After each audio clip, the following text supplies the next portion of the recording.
Pour le problème FMI causé par le régime sortant, dama leen di ñaan ngeen déglu cadrage budgétaire bi nga xamante ni erreur yooyu la ñu def muy régime sortant bi parce que ñu ngi koy bëgg a taqal régime actuel bi. À Washington, le FMI a demandé à la mission gouvernementale de revoir le budget 2024, qui ne devrait pas être alimenté par les recettes issues de l'exploitation du pétrole.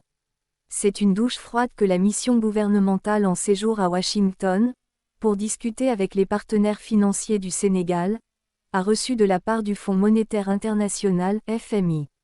Cette institution a remis en cause le cadrage budgétaire pour l'exercice en cours, en demandant aux autorités sénégalaises de revoir la copie du budget 2024, dans le sens de réduire drastiquement les prévisions de recettes. En effet, le FMI considère que les recettes attendues de l'exploitation du pétrole ne seront pas au rendez-vous. Les espoirs de recettes qui boostaient le budget de l'année 2024, avec de fortes recettes additionnelles pour cette année, se sont envolés.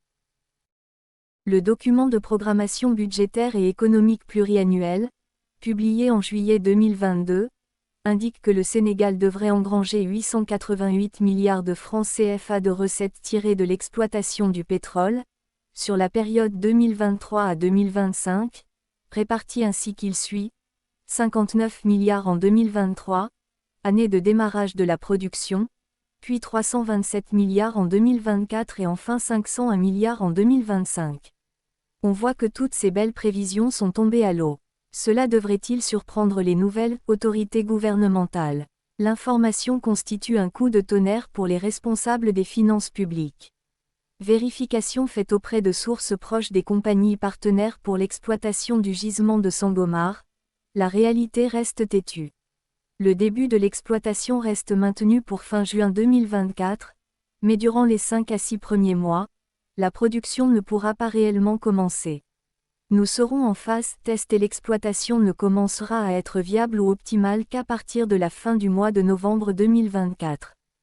Les experts dans le domaine de l'exploitation du pétrole expliquent cette situation par des considérations techniques. On ne peut pas faire autrement. Les premiers barils de pétrole pompés sont toujours souillés par des éléments comme la boue ou autres sédiments rocheux, et il faudra extraire de grandes quantités pour accéder au pétrole brut de qualité commercialisable. La menace de renégociation des contrats. Les compagnies pétrolières multinationales, déjà engagées dans l'objectif d'exploitation des ressources en hydrocarbures, restent dubitatives ou sont gagnées par une certaine frilosité, quant à l'avenir de leurs relations avec le Sénégal. Le nouveau président de la République, Bassirou Diomaye Faye, et son ministre du Pétrole, de l'Énergie et des Mines, Birame Souleye Diop, ont indiqué, sur tous les tons, leur volonté de renégocier les contrats miniers. Il faut dire que de nombreuses suspicions entourent ces contrats miniers. Le chef de l'État a indiqué engager son gouvernement dans une prochaine opération d'audit des contrats miniers, et une renégociation des dits contrats pourrait en découler. Quand on sait qu'une procédure d'audit nécessitera plusieurs mois entre la sélection des cabinets, le démarrage de la mission et le dépôt de rapports contradictoires, on peut se demander si l'horizon 2025 pour l'exploitation effective du pétrole et du gaz ne serait même pas trop proche. En attendant d'y voir plus clair, il nous sera assez difficile de songer à accroître nos investissements au Sénégal. Nous avons besoin de savoir comment tout cela va se passer, souligne un administrateur d'une multinationale.